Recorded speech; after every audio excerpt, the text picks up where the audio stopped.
First book of Samuel, chapter 4. And the word of Samuel came to all of Israel. Now Israel went out to battle against the Philistines and encamped beside Ebenezer, and the Philistines encamped in Aphek.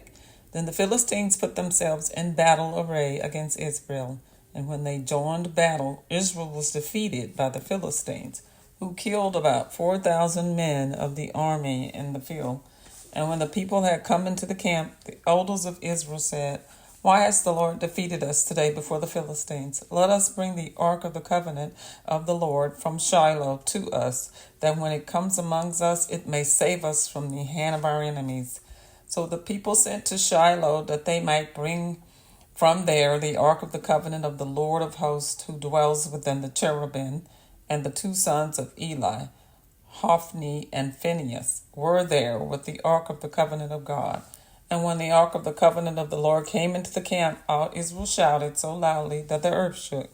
Now when the Philistines heard the noise of the shout, they said, "What does that sound of this great shout in the camp of the Hebrews mean?" And then they understood that the ark of the Lord had come into the camp. And so the Philistines were afraid, for they said, "God has come into the camp." And they said, "Woe to us, for such a thing has never happened before. Woe to us, who will deliver us from the hand of these mighty gods? These are the gods who struck the Egyptians with all the plagues of the wilderness. Be strong and conduct yourselves like men, you Philistines, that you do not become servants of the Hebrews, as they have been to you. Conduct yourselves like men and fight." So the Philistines fought, and Israel was defeated. Every man fled to his tent. There was a very great slaughter, and there fell of Israel 30,000 foot soldiers. Also the ark of God was captured, and the two sons of Eli, Hophni and Phinehas, died. Then a man of Benjamin ran from the camp line the same day and came to Shiloh with his clothes torn and dirt on his head. Now when he came, there was Eli sitting on a seat by the wayside, watching, for his heart trembled for the ark of God. And when the man came into the city and told it, all of the city cried out. When Eli heard the noise of the outcry, he said, "What does the sound of this tumult mean?" And the man came quickly and told Eli. Eli was 98 years old, and his eyes were so dim that he could not see. And then the man said to Eli, "I am he who came from the battle, and I fled today from the battle line." And he said, "What happened, my son?" So the messenger answered and said, "Israel has fled before the Philistines, and there has been a great slaughter among the people. Also your two sons, Hophni and Phinehas, are dead, and the ark of God has been captured."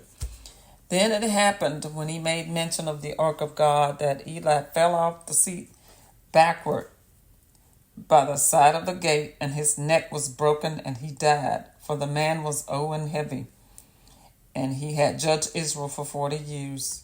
Now his daughter-in-law, Phinehas' wife, was with child due to be delivered, and when she heard the news that the ark of God was captured, and that her father-in-law and her husband were dead, she bowed herself and gave birth, for her labor pains came upon her. And about the time of her death, the women who stood by her said to her, "Do not fear, for you have borne a son." But she did not answer, nor did she regard it.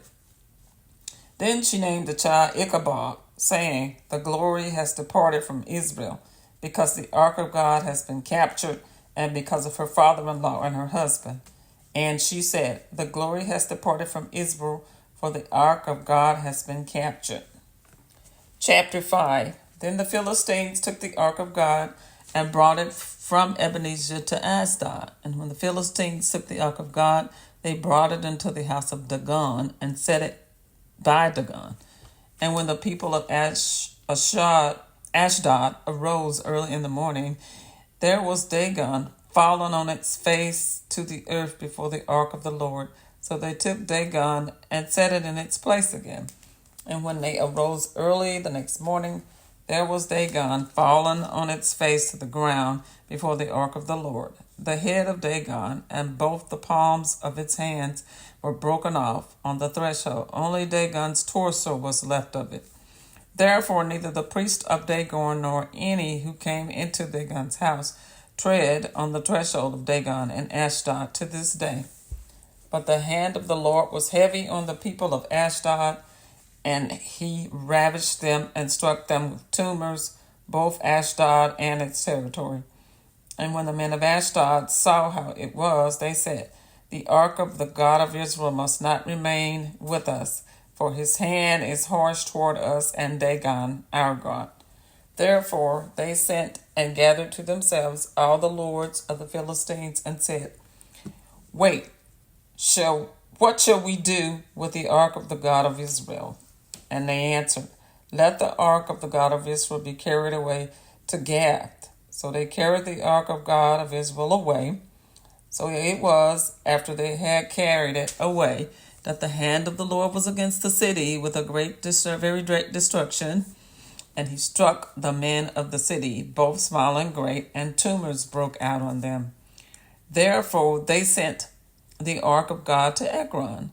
So it was as the ark of God came to Ekron that the Ekronites cried out, saying, They have brought the ark of the God of Israel to us to kill us and our people. So they sent and gathered together all the lords of the Philistines, and then they said, Send away the ark of the God of Israel, and let it go back to its own place, so that it does not kill us and our people. For there was a deadly destruction throughout all the city. The hand of God was very heavy there. And the men who did not die were stricken with tumors, and the cry of the city went up to heaven. Chapter 6. Now the ark of the Lord was in the country of the Philistines 7 months. And the Philistines called for the priests and the diviners, saying, What shall we do with the ark of the Lord? Tell us how we should send it to its place.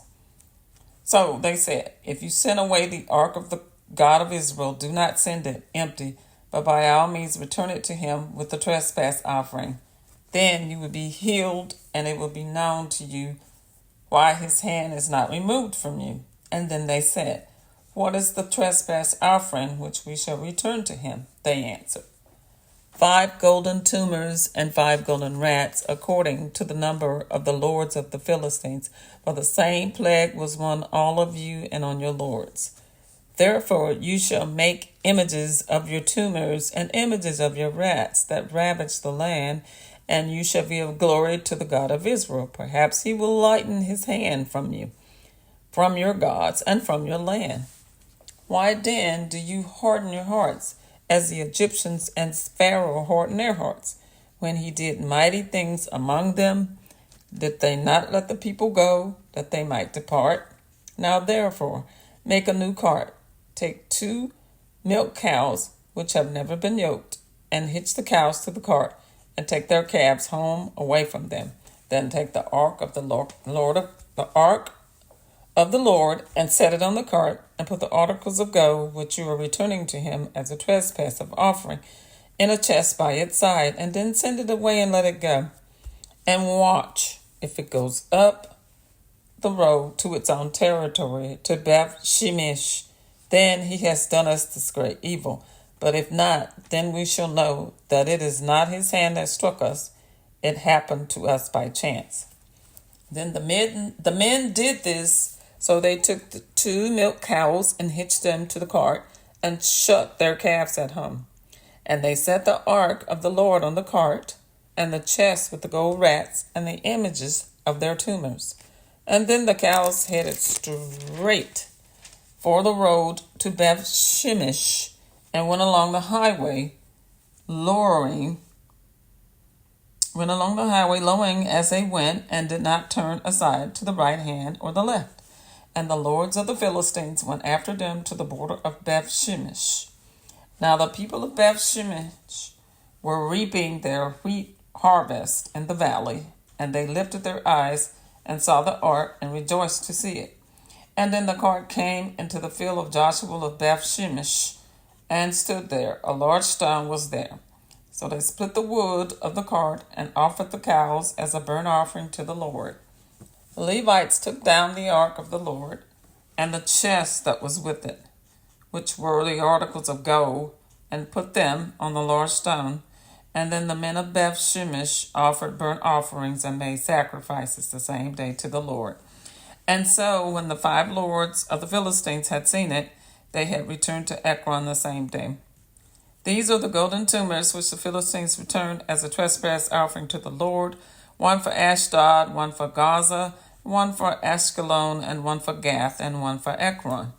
And the golden rats, according to the number of all the cities of the Philistines belonging to the 5 lords, both fortified cities and country villages, even as far as the large stone of Abel, on which they set the ark of the Lord, which stone remains to this day in the field of Joshua of Beth Shemesh. Then he struck the men of Beth Shemesh because they had not looked into the ark of the Lord. He struck the 50,070 men of the people, and the people lamented because the Lord had struck the people with great slaughter. And the men of Beth Shemesh said, who is able to stand before this holy God?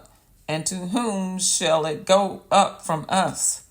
So they sent messengers to the inhabitants of Kirjath Jearim, saying, the Philistines have brought back the ark of the Lord. Come down and take it up with you. I have read for you from the first book of Samuel, chapters 4 through 6.